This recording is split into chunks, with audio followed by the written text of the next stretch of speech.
ანა მოგესალმებით მაყურებელს. ნუ ახლა კალაძის კომენტარი იყო და ამ კომენტარის შემდეგ გუშინდელი მისი კომენტარის შემდეგ კიდევ რაღა უნდა იყოს გასაკვირი კაცმა პირდაპირ აღიარა რომ მას ევროპულ ბანკებში აღარ აქვს საკუთარი ფინანსური დამაზოგები და ის კრიპტოვალუტაში გადაცვალა ასე ვთქვათ ისტორიად იმ მიზნით რომ თავი აერიდებინათ ზოგადად ბანკებთან ურთიერთობისგან და ეხლა ამის მერე უკვე რაღაცაა საერთოდ საუბარი არა თუ მოქმედებს მათზე პერსონალური სანქციები არამედ პერსონალური სანქციები ეს არის სწორედაც რომ ყველაზე ეფექტური შემაკავებელი ინსტრუმენტი, რადგან მათ სხვა არაფერი არ ადარდებთ. მათთვის მთავარი არის ერთადერთი რა, შეინარჩუნონ ძალაუფლება ნებისმიერ ფასად და შეინარჩუნონ ამ ხელისუფლებაში ყოფნის პერიოდში კორუფციის გზით დაგროვილი ქონება, ასევე ნებისმიერ ფასად. და ჩვენ ძალიან კარგად ვიცით, რომ მოცნების მაღალჩინოსნების უმრავლესობას აქვს საკმაოდ დიდი ქონება, მათ შორის უძრავი ქონება ევროპის სხვადასხვა ქვეყნებში, მათ ხომ ევროპამ მხოლოდ საკუთარი თავისთვის, საკუთარი ოჯახებისთვის, საკუთარი შვილებისთვის უნდათ და არა ჩვენი ქვეყნისთვის და ჩვენი ქვეყნის მომავლისთვის და რა თქმა უნდა, სანქცია არათუ მუშაობს, არამედ სანქცია ეს არის კიდევ ერთხელ ვიმეორებ ყველაზე ეფექტური შემაკავებელი ინსტრუმენტი. სანქციები გაგრძელდება და ეს მათ ძალიან კარგად უნდა იცოდნენ და როგორც კალაძემ უნდა იცოდეს, რომ მისი ფინანსური დანაზოგების კრიპტოვალუტაში გადაცვლა ვერ მისცემს იმის საშუალებას, რომ საბოლოო ჯამში გაექცეს ამ სანქციებს და ბოლომდე, ასე ვთქვათ, უსაფრთხოდ შეინახოს საკუთარი ფინანსები, ასევე ელის სხვა ოცნების მაღალჩინოსნებსაც, ასე რომ მათ რაც არ უნდა რეკონ, ეხლა დარეკავენ, ჩავლენ, ვინ დარეკა, ამას არ აქვს არანაირი მნიშვნელობა. ფაქტი ერთია და ყველა საქართველოს ნებისმიერი მოქალაქე ქუჩაში რომ გააჩეროთ, გეტყვით და დაგიდასტურებთ. რა თქმა უნდა, მათ აქვთ ქონება, მათ შორის უძრავი ქონება ევროპაში და რა თქმა უნდა ძალიან შეწუხებულები არიან სანქციები და არათუ შეწუხებულები არიან. რეალურად არც იციან რა გააკეთონ. უბრალოდ ერთია რას ამბობენ ისინი საჯაროდ, როგორ აჯერებენ საკუთარი პროპაგანდისტული მედია საშუალებების გამოყენებით საკუთარ, ასე ვთქვათ, მოქალაქეებს, რომ თითქოს ისინი ყველაზე დიდი პატრიოტები არიან და მხოლოდ ქვეყნის ინტერესი აღელვებთ, მათ ქვეყნის ინტერესი კი არ აღელვებთ და ქვეყნის დამოუკიდებლობა და სუვერენიტეტი მათი message box-ის მთავარი ნაწილი როა. მათ დამოუკიდებლობა და სუვერენიტეტი ქვეყნისთვის კი არ უნდათ. დამოუკიდებლობა და სუვერენიტეტი უნდათ საკუთარი თავისთვის. იმიტომ და იმ მიზნით, რომ დამოუკიდებლად და სუვერენულად გააგრძელონ ფულის მოპარვა. ეს არის ფულზე რეალურად ჩვენ გვაქვს ვითარება, როდესაც ფულზე და ძალაუფლებაზე ცვლიან ჩვენი ქვეყნის ეროვნულ ინტერესებს. სწორედ ამიტომ არის ოცნება მოღალატე რეჟიმი, რადგან ორი რა შეიძლება გააკეთოს ხელისუფლებაში მყოფმა ძალამ, რომ მას დაერქვას მოღალატე რეჟიმი. ერთი მოიპაროს ხალხის ფული და რა თქმა უნდა ჩვენ ბევრჯერ გვითხოვს და კიდევ ერთხელ უნდა გავიმეორო, რომ რა თქმა უნდა ჩვენნაირ ქვეყანაში განსაკუთრებით ეს არის ღალატის ტოლფასის აქციელი და ამისთვის ყველას პასუხი მოეთხოვება და მეორე უღალატოს ქვეყნის ეროვნულ ინტერესებს, უღალატოს ქვეყნის კონსტიტუციით განსაზღვრულ ჩვენი ქვეყნის ცივილიზაციურ არჩევანს, რაც არის ჩვენი ქვეყნის ევროპული მომავალი. ამ ორივე ძირითად ფუნდამენტურ საკითხში ჩვენ სახეზე გვაქვს ტიპიური ღალატი. ტიპიური ღალატი და სწორედ ამიტომ არის ოცნება მოღალატე რეჟიმი და ამიტომ სწორედ მათ ამომრჩევლებს ჩვენ ყოველდღიურად უნდა ვესაუბროთ, ყველა პლატფორმა უნდა გამოვიყენოთ იმისთვის, რომ ის ადამიანები, რომლებიც დღეს ამ პროპაგანდისტული მედია საშუალებების გავლენის ქვეშ არიან, რომ ჩვენ ხშირად გვისაუბრია და გვითქვამს, რომ ოცნება ჰიბრიდულ ომს აწარმოებს საკუთარი მოქალაქეების წინააღმდეგ, ყოველდღიურად აფცელებენ უზარმაზარი რაოდენობის ტყუილებს, რასაც თვითონ აშავებენ და აფუჭებენ, სხვას აბრალებენ. და აი ამ სწორედ თითქოს დამოუკიდებლობით და პატრიოტიზმით შეფუთულები, რომ თითქოს რადგან ისინი ასეთი პატრიოტები არიან და თურმე ასე უყვარს საკუთარი ქვეყანა, თურმე ისინი მზად არიან სანქციებიც კი მოითმინონ და აიტანონ. დიდი ბოდიში, მაგრამ აღარ გავა ეს. ჩვენ აქტიურად გადავდივართ სწორედ ამ პროპაგანდის დანგრევაზე, სწორედ გიორგი, სხვათა შორის დღეს გზავნილი არის მხოლოდ და მხოლოდ ტყუილი.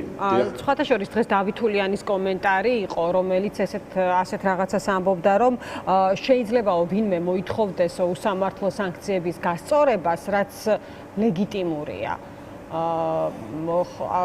თქვათ ისეთი რადიკალური პათოსის არ არის, ხო, როგორც კალაძის განმარტება, რომ ეს ძალიან დიდი სისულელეა, რომ ვინმე რეკავს და მისი ქონების ან შვილების, თქვათ, მომავლის საკითხით ინტერესდება კონკრეტულად ევროპაში.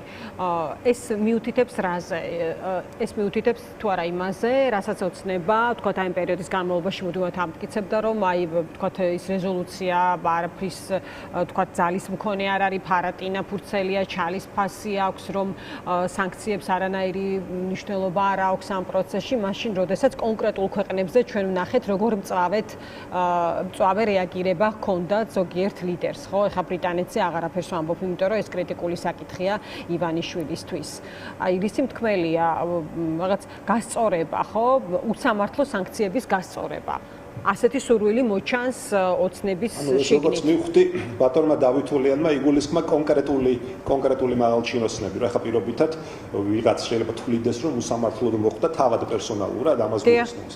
ალბათ, რა გითხრათ დავითულიანის ანალიზი ხო, ნუ მე ესე გავიგე, რომ ეს იგულისხმება, რომ ვიღაც კონკრეტული მაღალჩინოსანი თulis, რომ მას პერსონალურად, მას პირადად არასწორად დაუწესეს სანქციები და ცდილობდა სამ სანქციებისგან თავის დაღწევას, მაგრამ თუ ეს ასეა, მოდი მათ უთხრათ ახლა თქვენი პირდაპირ ეთერის საშუალებით. დიდი ბოდიში მათ ახლა პირდაპირ შეხება აქვთ, ჯერ ეგეთი უსამართლოდ მე არ გამიგია ვინმესთვის სანქციები დაეწესებინოთ და კიდე გაცილებით მეტი ადამიანისთვის უნდა დაეწესებინოთ, მე თუ მკითხავთ სანქციები, მათ შორის არა მხოლოდ მაღალჩინოსნებისთვის, არამედ იმ ბიზნესებისთვის, რომლებიც დღემდე ასპონსორებენ, ასე ვთქვათ, ამ რეჟიმის სპონსორები არიან და მათ შორის ის ადამიანები, რომლებიც ყოველდღიურად არიან ამ პროპაგანდისტულ ომში ჩართული, რასაც ქართული ხალხის წინააღმდეგ აწარმოებენ და კიდევ მეტი ადამიანი უნდა ყოფილიყო და იქნება დარწმუნებული ვარ, მაგრამ ახლა დიდი ბოდიში დღეს შეიძლება ვიღაც თვლიდეს, რომ მას ნაკლები დანაშაული მიუძღვის, მაგრამ ყველას თანაბრად მოეკითხება. ყველას თანაბრად მოეკითხება. არ არის აუცილებელი მაინც ყველა ხარება იყოს და ყველა ფიზიკურად უსწორდებოდეს და ძალადობდეს მოქალაქეებზე. მათ მიერ პარლამენტში, არაკანონიერ, არალეგიტიმურ პარლამენტში აწეული ხელი, თითოეული მიღებული გადაწყვეტილება, რომელიც არის პირდაპირ ღალატი ჩვენი ქვეყნის ეროვნული ინტერესების, რა თქმა უნდა, მათზე სანქციებს თანაბრად გაავრცელებს. ხა გასაღებია იქ ვიღაცას მეტად შეეხება, ვიღაცას ნაკლებად, მაგრამ პასუხისმგებლობა ყველაზე თანაბრად დაწილდება. ყველა დეპუტატზე, ვინც ამ უკანონო კანონებს, მოდი ასე დავარქვათ პირდაპირ, ხო, ხმას აძლევს, ხარს უჭერს, ვინც გამოდის და ატყუებს ჩვენს მოქალაქეებს ყოველდღიურად ამ ტყუილის მონაწილეა და ხელს უწყობს. რა თქმა უნდა, მათ შეეხებათ სანქციები. თავისთავად შეეხებათ აი კიდევ ორი მთავარი რამის გამო. იმის გამო, რომ არიან კორუფციაში ჩაფლულები და ეს ღალატის ტოლფასი დანაშაული არის, თვისაც პასუხი მოეთხოვებათ და იმის გამო, რომ კონსტიტუციას პირდაპირ ღალატობენ. გაიყვანეს ქვეყანა ანა კონსტიტუციური ჩარჩოებიდან. ჩვენი, ასე ვთქვათ, ქვეყანა აღარ იმართება არანაირი კანონიერი კანონზომიერებით. ყველაფერი, კანონიც, კონსტიტუციაც, სამართალიც, ყველაფერი ექვემდებარება ერთი ადამიანის ინტერესს, მის გადაწყვეტილებას და ეს ამდენი მაღალჩინოსანი, რა თქმა უნდა, სხვას არაფერს აკეთებს გარდა იმისა, რომ ამ ადამიანის პირადი ინტერესები დაიცვას. კარგი, და გიორგი, ერთი კითხვა მექნება თქვენთან აი არჩევნებში მონაწილეობა არ მონაწილეობის საკითხზე, ცოტა იშვიათად მოსახელთებელი პოლიტიკური ჯგუფი ხართ, ამიტომ ვისარგებლებ და კითხავთ ზურაბიშვილის გუშინდელი ბრიფინგის გათვალისწინებით, რაზეც მან ილაპარაკა, თქვა რომ აირია ვითარება, რომ სიცხადე უნდა შეეტანა, მისი მიზანი იყო სწორედ აი ამ განცხადების რო სიცხადე შეეტანა მის პოზიციასთან დაკავშირებით ამ პროცესში და თქვა რომ არჩევნებში მონაწილეობა მისთვის გასაკვირი და გაუგებარია. თქვენი ჯგუფის შეფასება რა არის იმ განმარტებიდან გამომდინარე, რომელიც ჰქონდა საკითხზე მეხუთე პრეზიდენტს, რა სიტყვით? ანა პირველ რიგში ვერ დაგეთახმებით, რომ ძნელად მოსახელთებელი ჯგუფი ვარ. ეს ჩემი სუბიექტური აზრია, კი ბატონო. თქვენს კი ბატონო, თქვენს მედიასთან არანაირი პრობლემა არ გვაქვს, ჩვენ ყოველდღიურად ხვდებით მედიას ჩვენი პარტიის ოფისში და ახლაც მინდა ამ ეთერის საშუალებით დაგპატიჟოთ ყოველ დილით ჩვენ გვაქვს მედია ბრიფინგები და ასე რომ ნებისმიერ დროს ხართ, ასე ვთქვათ, ჩვენთან მოწვეული, ისე როგორც ჩვენ ვართ მზად ნებისმიერ თქვენს ეთერში მივიღოთ მონაწილეობა. რაც შეეხება ამ კითხვას, ნუ მოდი ასე ვთქვათ, ჩვენ ვილაპარაკებთ ახლა ჩვენი პოლიტიკური ძალის გადაწყვეტილებაზე და კიდევ ერთხელ მინდა აი თქვენი ეთერის საშუალებით აუხსნა ეს ჩვენს მოქალაქეებს. ჩვენ დაახლოებით 2 თვეა უკვე ყოველდღიურად ძალიან მკაფიოდ ვამბობთ, რომ ჩვენ ვემზადებით ნებისმიერი შემდეგი არჩევნებისთვის, ეს იქნება ადგილობრივი თვითმმართველობის არჩევნები თუ საპარლამენტო არჩევნები. ამასთან ერთად ჩვენ ძალაში ვტოვებთ ხელახალი არჩევნების მოთხოვნას, რა თქმა უნდა და უკანონო პატიმრების გათავისუფლების მოთხოვნას. და რატო ვაკეთებთ? ამას ვაკეთებთ იმიტომ, რომ მიგვაჩნია, რომ არჩევნები არის ყველაზე ეფექტური დემოკრატიული ინსტრუმენტი შვიდობიანი გზით შეცვალო ხელისუფლება. ადგილობრივი არჩევნების დროს შეცვალო მაყურებელი მეკითხეთ გროთმე ამოვედი ზურაბიშვილის არჩევნების დროს შეცვალო ეროვნულ დონეზე. კი, ამოვედი ზურაბიშვილის განმარტებიდან, იმიტომ რომ იყო მოლოდინი რა სიტყვა და ის ამ პროცესთან დაკავშირებით თავადაც თქვა, რომ ჩათვალა, რომ აუცილებელი იყო სიცხადის შეტანა და თქვა ის რაც თქვა. აი ამის გათვალისწინებით თუ შეგიძლია, ამის გათვალისწინებით დაგისვით კონკრეტულად კითხვა და შეიძლება თუ არა ეს რაიმეს თვლიდეს ამ პროცესში. თქვენც ფიქრობთ თუ არა, რომ კიდევ რაღაც დამატებითი კონსულტაცია ან შეხვედრა ან დისკუსია საჭირო ამ მიმართულებით აი ამ ნაწილზე რა სიტყვით? ანა, ნახეთ, ამას რომ ვთვლით, სწორედ ამიტომ თქვენ გეხსოვებათ ნამდვილად, დავსვით ჩვენ კითხვა. და ეს კითხვა მდგომარეობდა შემდეგში. და ეს კითხვა დავუსვით სამ პოლიტიკურ პარტიას. და კითხვა მდგომარეობდა შემდეგში. ეს პოლიტიკური პარტიები თუ აპირებენ ბოიკოტის გამოცხადებას და თუ მათი სასაბოლოოდ გადაწყვეტილი აქვთ გამოუცხადონ ბოიკოტი არჩევნებს. მაშინ რა გეგმას თავაზობენ ჩვენს მოქალაქეებს? რა არის მათი ალტერნატიული გზა? და როგორ აპირებენ გააგრძელონ ოცნების არალეგიტიმურ რეჟიმთან ბრძოლა და ზოგადად პოლიტიკური პროცესი აი 5 ოქტომბრიდან როგორ წარმოუდგენიათ? ჩვენ ეს კითხვა დავსვით, ეს დისკუსია გავხსენით და ეხლა დღეს რასაც ვაკვირდებით, ეხლა იგივე ლელოს გააქტიურება ამ კუთხით, ხომ? ეს არის სწორედ აი ამ სწორად დასმული კითხვის გაგრძელება და სწორად დასმული კითხვის შედეგი, რასაც ძალიან მივესალმებით, ანა. მე ეს მინდა კიდევ ერთხელ დავაფიქსირო თქვენი ეთერის საშუალებით. ძალიან მივესალმებით, იმედი გვაქვს, რომ ლელო ამ შემთხვევაში მიიღებს არა ემოციურ გადაწყვეტილებას, არამედ პრაგმატულ გადაწყვეტილებას, რომელიც არ იქნება დაფუძნებული ემოციებზე, არამედ იქნება დაფუძნებული იმ გადაწყვეტილებაზე, რომ ისინი მათ ბოლომდე გააგრძელონ მშვიდობიანი მეთოდებით ბრძოლა ოცნების რეჟიმის წინააღმდეგ და ასე რომ ჩვენ მხოლოდ და მხოლოდ მივესალმებით ამ პროცესს.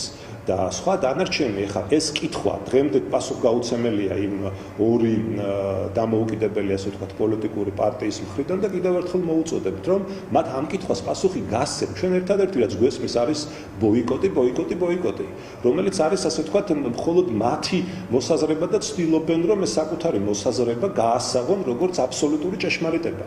მაგრამ ძალიან დიდი ბოდიში ეს არ არის და ვერ იქნება აბსოლუტური ჭეშმარიტება. და თუ არის ეს ჭეშმარიტება და ყველაზე სწორი გზა თუ ბოიკოტია ოცნების წინააღმდეგ საბრძოლველად, მაშინ გამოვიდნენ და აგვიხსნან ამ ბოიკოტს გრძელვადიან გეგმაში, გრძელვადიან გათვლაში რა შედეგი ექნება. ეს დღეს არავინ არ იცის. გიორგი, თქვენ ლელოძლიერი საქართველოს ახსენეთ და თქვენ ლელოძლიერი საქართველოს ახსენეთ და მისი წარმომადგენელი გუშინ ჩვენს ეთერში ზუსტად ამაზე ლაპარაკობდა, რომ ამ საკითხის ირგვლივ დისკუსია, მსჯელობას, კონსულტაციების დაწყება არის კრიტიკული მნიშვნელობის. აი ამასაც გეკითხებით ამავდროულად, ანუ თქვენ უყურებთ ასე საკითხს, თუ თვლით რომ დაწურულია ბოლომდე ეს თემა და არანაირ დისკუსიას და მსჯელობას აღარ საჭიროებს, მათ შორის იმ ფორმატებში, რომელშიც აქტიურად მონაწილეობდით წინა პერიოდში. ზუსტად ამას მოგახსენებდით, რომ ჩვენ არა თუ ამას მივესალმებით, არამედ ჩვენ თვითონ დავსვით ეს კითხვა 2 თუ 3 კვირის წინ, რამდენიმე კვირის წინ და ჩვენ გავხსენეთ ეს დისკუსია, სადაც დავსვით ეს კითხვა. რომ რა თქმა უნდა ამასთან დაკავშირებით დისკუსია უნდა მიმდინარეობდეს და მხოლოდ მივესალმებით ლელოს გააქტიურებას ამ კუთხით, სწორედ ამაზე ვსაუბრობ. და მიგვაჩნია რომ ეს დისკუსია უნდა გააგრძელონ მათ და აი ამ არგუმენტების ასე ვთქვათ გაცვლა გამოცვლით შეძლონ დაარწმუნონ ჩვენი მოსახლეობა, ჩვენი მოქალაქეები და ჩვენი ამორჩეველი რა გზა უფრო სწორია, რა გზა მიგვიყვანს ივანიშვილის მოძალად რეჟიმის დასუსტებისკენ, ოპოზიციაში გადაყვანისკენ, მათი დამარცხებისკენ. და ეს ვერ ჩაითვლება და ვერავინ ვერ გაასაღებს კიდევ ვიმეორე ბოიკოტს მხოლოდ და მხოლოდ აბსოლუტურ ჭეშმარიტებად კიდევ ამბობ.